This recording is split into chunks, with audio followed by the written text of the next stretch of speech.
जनाब बंकिम चंद्रा साहब के बारे में मैं आपके सामने डॉक्यूमेंट लेकर रहा हूं कि उन्होंने बीए का एग्जाम पास नहीं किया था। हम अपनी मां की इबादत नहीं करते, उम्मुल किताब कुरान है, हम कुरान की इबादत नहीं करते, कुरान अल्लाह का बिजावा कलाम है। हमारा भारत एक इसका मजमुआ क्या है, इसमें हिंदू है, मुसलमान है, सिख है, ईसाई है, जैन है, एथिस्ट है, मेहनत कश है, किसान, गरीब, मजलूम और दलित है। मगर अगर जो तकारीर आज हमने यहां पर सुनी और बाहर जो सुनते हैं, अगर भारत को देवी कहने और उसके आगे सजदा करने, तो दरअसल कौम परस्ती को, वतन से मोहब्बत को मजहब में तब्दील कर रहे और फिर यहां पर बोल रहे कि अगर भारत में रहना है तो वंदे मातरम गाना पड़ेगा। भाई ये तो संविधान के खिलाफ है, सुप्रीम कोर्ट के जजमेंट के खिलाफ है। मैडम, मैं एक मुसलमान हूं, मैं इस्लाम को मानने वाला बावकार इंसान हूं और मेरे मजहब की बुनियादी तालीम तौहीद है, ला इलाहा इल्लल्लाह, नहीं है कोई खुदा सिवा अल्लाह के।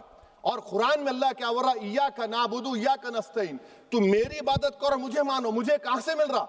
आर्टिकल 25 से मिल रहा है। मुझे कहां से मिल रहा है? Liberty of thought, expression, belief, faith and worship से मिल रहा है।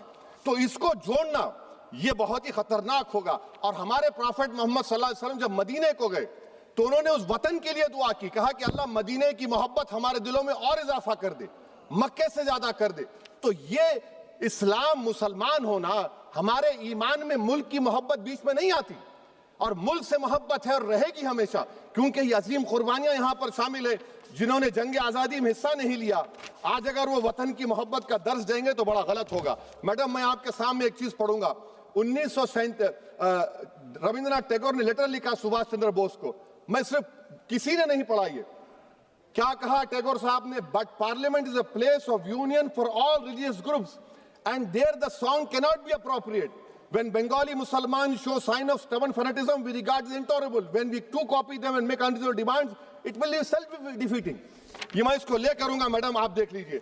फिर दूसरी तरफ मैडम आप आ जाइए, मैं यहाँ पर बैठकर, हाँ, जितने तकारीर यहाँ पर हुए सब जनगण मन पर तनकीद किए। तो मैडम मुझे ये कहना पड़ेगा कि जनगण मन पर आप लोग इतनी तकलीफ क्यों उठा रहे हैं? आखिर इतनी तकलीफ क्यों है? तो मैं जब जाकर देखा तो मुझे 28 दिसंबर का ऑर्गेनाइजर मैगजीन का आर्टिकल मिला, जिसमें ऑर्गेनाइजर लिखता है कि what is the moral sanction behind government choice of Jana Gana Mana, except that it can be made an item of entertainment at the sumptuous parties thrown by government officials. आप बताइए, इसका बोलेंगे आप? और फिर उसके काइंड कैसा करते हैं, it will mean we can not love our motherhood. Madam please, it will mean that Vande Mataram is buried alive with the word Jan Gan Mana on the tombstone, for the tomb will also be of Jan Gan Mana of the will of the people. इस पर आप क्या बोलेंगे? Madam, मैं आपको ये बताना चाह रहा हूं कि वतन की मोहब्बत हमारे लिए बहुत अहम है, मगर ये बताइए हमको कि अभी मैडम यहां पर आनंद मठ के बारे में बहुत कुछ कहा गया। मैं सिर्फ दो मिसालें आपको देता हूं। आनंद मठ के पेज नंबर 70 और 80 को पढ़ लीजिए। इसके बाद सनातन जहां मुसलमानों के घर पाते थे, इन्हें आग लगा देते थे। आप पेज नंबर 98 पढ़िए, हमें सिर्फ इन मुसलमानों को जड़ से खत्म करना है क्योंकि खुदा के दुश्मन बन चुके हैं। फिर आप पेज नंबर 115-16 दीजिए, फिर मुख्तलिफ इलाकों में मुसलमानों को सजा देने के लिए भेजे जाते, जहां मुसलमान आबादी नजर आती जला दिया जाता। फिर आप देख लीजिए मैडम, सफे नंबर 120 पेज 120, बंकिम लिखते हैं कि सनातनियों को मालूम नहीं था कि अंग्रेज हिंदुस्तान को निजात दिलाने वाले हैं। ये आप क्यों कर रहे हैं? अब आप मैडम, मैं आपको पेपर्स दे कर दूंगा। मैडम, भारत में हमारी आजादी इसलिए आई और बरकरार रही कि हमने मुल्क और मजहब को एक चीज नहीं बनाया।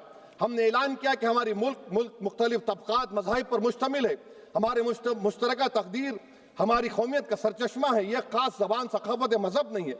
अगर वंदे मातरम का मतन कौम और मजहब को एक बना देता है, अगर हम इसे टेस्ट बनाते हैं वफादारी का, तो फिर मान लीजिए कि यह गांधी, अंबेडकर, टैगोर, बोस और लाखों आजादी के सिपाहियों की सोच को छोड़कर गोडसे की सोच की हिंदू कौमी परस्ताना, मैडम खत्म कर रहा हूं, हिंदू कौम परस्ताना को अख्तियार करेंगे। मुझे वतन से बेइंतहा मोहब्बत है मैडम, और इंशाल्लाह हमेशा रहेगी, मगर बावजूद इसके कि मेरी मस्जिद, मेरी इबादतगाह, मेरे कपड़े, मेरे कारोबार पर हमले होते, मगर मैं फिर भी कहता हूं कि वतन मेरा, हर वतन को हम छोड़कर नहीं जाएंगे। मगर हुब्बुल वतनी का क्या मुतालबा है? हुब्बुल वतनी ये कहता है कि वतन से मोहब्बत है तो जुल्म को खत्म करो, गरीबी को खत्म करो, बेरोजगारी को खत्म करो, जबर का खात्मा करो, अमन का गहवारा बनाओ, पाकिस्तान की दहशतगर्दी को खत्म करो, एक्सप्लॉयटेशन को रोको, शरारत को रोको, मुल्क के खिलाफ की जाने वाली साजिश खत्म करो।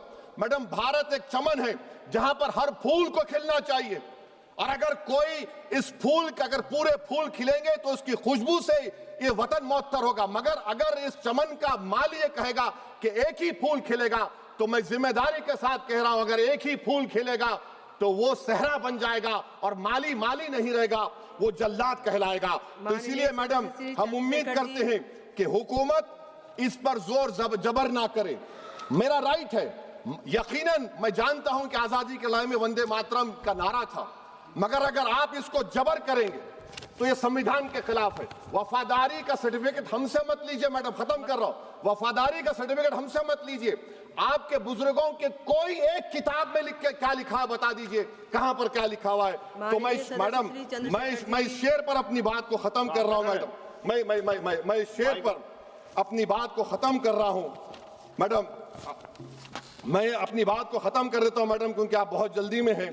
कि भारत जिंदाबाद, हिंदू मुसलमान जिंदाबाद, दलित जिंदाबाद, ईसाई जिंदाबाद, आदिवासी जिंदाबाद, जो किसी खुदा को नहीं मानते वो भी जिंदाबाद, और मैडम सब पिछड़ा सब आ गया इसमें। तो हम उम्मीद करते कि इस रूह को आप समझेंगे, अगर आप सिर्फ अपनी आइडियोलॉजी को लेकर चलेंगे। और आखिर में मैडम, 7 मार्क्स से फेल हो गए थे, ये भी रख रहा हूं, तो आप जिसको लिटरेरी जायंट बता रहे, ये नहीं है। बहुत बहुत शुक्रिया मैडम।